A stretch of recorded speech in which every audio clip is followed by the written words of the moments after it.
আসসালামু আলাইকুম। আজকে আমি একটা ডিফারেন্ট টপিক নিয়ে আলোচনা করব। যেহেতু আমি একজন এন্টারপ্রেনার প্লাস একজন ডাক্তার, সুতরাং আমার কাছে মনে হয়েছে যে এই বিষয়গুলি নিয়ে আলোচনা করার প্রয়োজনীয়তা আছে।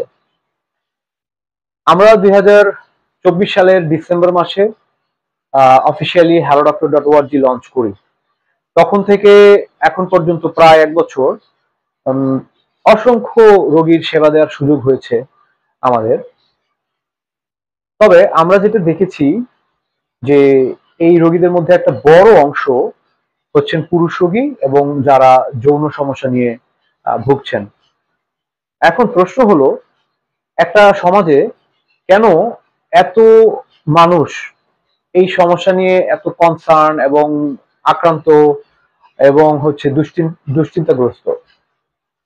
এটার একটা বড় কারণ আমরা আমাদের যে ডেটা প্লাস রোগীর হিস্ট্রি অ্যানালাইসিস করে আমরা যেটা দেখেছি, সেটা হচ্ছে যে আমাদের দেশে ওভার দ্য কাউন্টার প্রচুর ওষুধ বিক্রি হয়।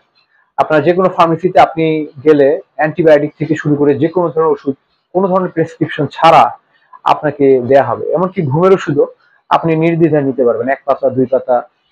তো এই যে একটা ম্যাল প্র্যাকটিস, এটা আমাদের সাধারণ যারা রোগী রয়েছেন তাদের জন্য কিন্তু প্রচন্ড ক্ষতিকর। এটা নিয়ে আমরা আগে আলোচনা করেছি, অনেক জায়গায় আমরা বলেছি যে ওভার দ্য কাউন্টারে যে অ্যান্টিবায়োটিক দেয়া হয়, যে সেই অ্যান্টিবায়োটিকের কারণে প্রচুর রোগী দেখা গেছে যে সেই অ্যান্টিবায়োটিকের কোর্স কমপ্লিট করে না, তারপরে হচ্ছে অপ্রয়োজনীয় অ্যান্টিবায়োটিক ব্যবহার করেন।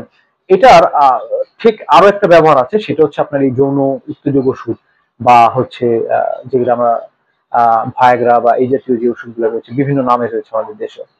এখন এই ওষুধগুলা যখন একটা রোগী কোনো ধরনের সুপারভিশন ছাড়া, কোনো ধরনের কনসালটেশন ছাড়া নিজে থেকে নিতে থাকে এবং ফার্মেসির লোকেরা যেটা করে যে প্রচুর পাওয়ারফুল ওষুধ তাদেরকে দিয়ে দেয়, এবং যখন তারা এগুলা ব্যবহার করতে থাকে একটা সময় কিন্তু তারা তাদের ভিতরে যে কনফিডেন্স থাকে, তার আর তাদের যে একটা আপনার হচ্ছে যে শারীরিক প্লাস মানসিক যে একটা শক্তি থাকে, সেটা কিন্তু তারা হারিয়ে ফেলে।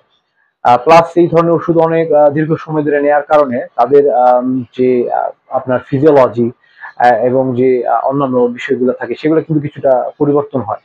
দেখা যায় যে তার ক্ষেত্রে ওই ওষুধ অনেক পাওয়ারফুল ওষুধ পরে আর কাজ করে না, এবং সে প্রচন্ড রকমের হচ্ছে যে ইরেকটাইল ডিসফাংশন বা প্রিম্যাচুর ইজাকুলেশন এইসব সমস্যায় ভোগে। তো কথা হচ্ছে যে একটা সুস্থ মানুষ, যে ধরেন যে এক্সারসাইজ করে, যার খাওয়া দাওয়ার হ্যাবিট ভালো, ফুড হ্যাবিট ভালো, বা যাদের স্ট্রেস সে ম্যানেজমেন্ট করতে পারে। আসলে স্ট্রেস তো সবসময় একটা মানুষের থাকেও না, কিছু কিছু সময় স্ট্রেস থাকে, সেটা আবার ঠিক হয়ে গেলে কিন্তু তার সমস্যা ঠিক হয়ে যাওয়ার কথা। তো যারা এইসব মেনটেন করে চলে তাদের কিন্তু এই ধরনের সমস্যা আমরা দেখি না বা পাইও না, খুব রেয়ার। যদি না তার ডায়াবেটিস থাকে বা উচ্চ রক্তচাপ বা অন্যান্য কোনো সমস্যা থাকে। কিন্তু ইয়াং জেনারেশন, যাদের বয়স 30 থেকে 40, যাদের আসলে ওই ধরনের কোনো ওষুধ নেই, হয়তোবা কিছুটা সাইকোলজিক্যাল সমস্যা আছে, তাদের ক্ষেত্রে কেন এই সমস্যাটা এরকম মহামারীর মতো আকার ধারণ করেছে? এটার মূল কারণ কিন্তু আপনার হচ্ছে যে এই যে ফার্মেসি থেকে যে তারা ওষুধ নিতে পারছে যত্রতত্র। এটা আরেকটা কারণ আছে, সেটা হচ্ছে যে আমরা অনেকে, এটা এখন আমাদের শিক্ষিত সমাজও করে, আমরা দেখেছি যে হার্বাল ওষুধ নাম দিয়ে বা অর্গানিক নাম দিয়ে বিভিন্ন ধরনের পাউডার, বিভিন্ন জাতীয় ওষুধ তারা হচ্ছে কিনে খাচ্ছে। তারা মনে করতেছে যে না, আমি অ্যালোপ্যাথিক চিকিৎসা নিলাম না, আমি হচ্ছে ওই ডাক্তারের কাছে গেলাম না, গেলেই তো আমাকে এতগুলো ওষুধ দিবে, তো এর থেকে অনেক চিপ হচ্ছে এবং বেটার আমি হচ্ছে হার্বাল ওষুধ বা অর্গানিক ওষুধ আমি কিনে খেতে পারবো বা খেলাম, বা অমুক তমুক বিভিন্ন। কারণ এখন ফেসবুকে আপনি খুললেই দেখবেন মানে এই ধরনের বিজ্ঞাপনের 6 লাখ আপনার হচ্ছে কত ধরনের ওষুধ আছে আমি নিজেও জানি না। আমরা আমরা স্টাডি করতে গিয়ে দেখেছি, অ্যানালাইসিস করতে গিয়ে দেখেছি যে অনেক ধরনের ওষুধ এগুলো বিক্রি হয়। এখন প্রশ্ন হচ্ছে যে আপনি যে অ্যালোপ্যাথিক ডাক্তারের কাছে যাচ্ছেন না, যিনি একটা অনেক সময় পার করে, অনেকগুলো স্টেপ পার করে, তিনি হচ্ছে অনেকগুলো পেশাগত পরীক্ষা পার করে, অনেকগুলো ভাইবা বোর্ড পার করে, যাকে পাশ করে আসতে হয়েছে, অনেক কিছু শিখে আসতে হয়েছে, এবং দেন তারপরে তার ডিগ্রিটা এসেছে নামের পাশে, নামের সাথে ধরেন যে ডাক্তার বা বিএমডিসি নাম্বার যুক্ত হয়েছে, পোস্ট গ্রাজুয়েশনে তারা 5 বছর সময় দিয়েছে। এই ধরনের ডাক্তারের কথা আপনি না শুনে যখন আপনি ওই যে একজন ব্যবসায়ী, যে ধরেন যে জাস্ট একটা পাউডার বানিয়ে বা একটা ওষুধ বানিয়ে অর্গানিক নাম দিয়ে অথবা বিভিন্ন নাম দিয়ে বিক্রি করতেছে, আপনি তাকে বিশ্বাস করে ফেলতেছেন। এটা আসলে আমি বলবো এটা আমাদের সমাজেরই এক ধরনের অজ্ঞতা। এবং আমরা দেখছি যে এখন অনেক শিক্ষিত মানুষও এইসবের নাম করে এই ধরনের ওষুধ বিভিন্ন জায়গা থেকে অর্ডার করে খাচ্ছেন। এটা যে শুধু আপনার যৌন সমস্যার ব্যাপারে লিমিটেড তা না, কিন্তু আপনার ডায়াবেটিসের নাম দিয়ে ডায়াবেটিসের ওষুধ বলতেছে, আপনার হচ্ছে যে আছে বিভিন্ন ধরনের ওষুধপত্র বিক্রি করতেছে। এখন ধরেন আপনার কথা স্কোয়ারের কথা ধরেন, তাদের এই স্কোয়ার কোম্পানি তৈরি করতে গিয়ে তাদের কতগুলো লাইসেন্স নিতে হয়েছে। আপনি যদি মনে করেন যে সবগুলো লাইসেন্স ভুয়া, জাস্ট টাকা দিয়ে নিয়ে ফেলেছে, এটা মনে করা ঠিক না। যদি তাই হয় তাহলে যেই ব্যক্তি আপনার কাছে একটা জাস্ট পেজ খুলে বা একটা হচ্ছে ওয়েবসাইট খুলে দেধারসে আপনার কাছে ওষুধ বিক্রি করতেছে, আপনি তাকে কিভাবে বিশ্বাস করবেন? তো এটা খেয়াল রাখতে হবে যে ওষুধ কোম্পানিগুলো অনেকগুলা আপনার হচ্ছে যে ফিল্টারের মাধ্যমে তাদের আপনার হচ্ছে যে রেজিস্ট্রেশন প্লাস অন্যান্য কার্যক্রমগুলা তারা হচ্ছে চালায়, এবং তারা যে ওষুধগুলো তৈরি করে সেগুলোও আপনার হচ্ছে অনেক তদারকির মধ্য দিয়ে আসে। সুতরাং আপনার বিশ্বাস করলে তাদের ওষুধ বিশ্বাস করা উচিত। আর যদি আপনি তাদেরটা বিশ্বাস করতে না পারেন, তাহলে যারা ওই যে আপনার অনলাইনে বিভিন্ন নাম দিয়ে ওষুধ বিক্রি করতেছে তাদেরটা বিশ্বাস করার প্রশ্নই আসে না। কারণ আমি তো বলবো যে তারা ওষুধে কি দিচ্ছে না দিচ্ছে, এটা কে তদারকি করতেছে, এটা হচ্ছে আসলে এটা দায়ভার কার?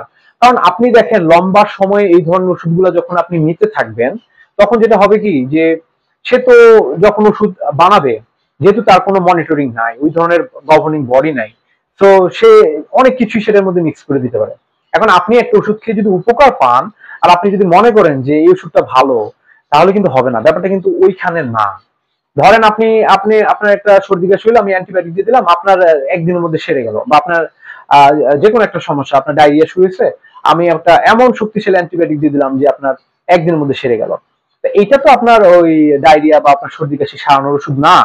বাট দিলে তো আপনার সারবে। ওই যে বলে যে মশা মারতে কামান, যেখানে আপনার হয়তো একটা প্যারাসিটামলই যথেষ্ট ছিল, হ্যাঁ, আর ডায়রিয়ার জন্য একটা ওরসালাইন যথেষ্ট ছিল, সেখানে আমি খুবই শক্তিশালী কিছু অ্যান্টিবায়োটিক দিয়ে বসেছি, এবং দেখা গেছে যে আপনার ডায়রিয়া এক বেলার মধ্যে থেমে গেছে।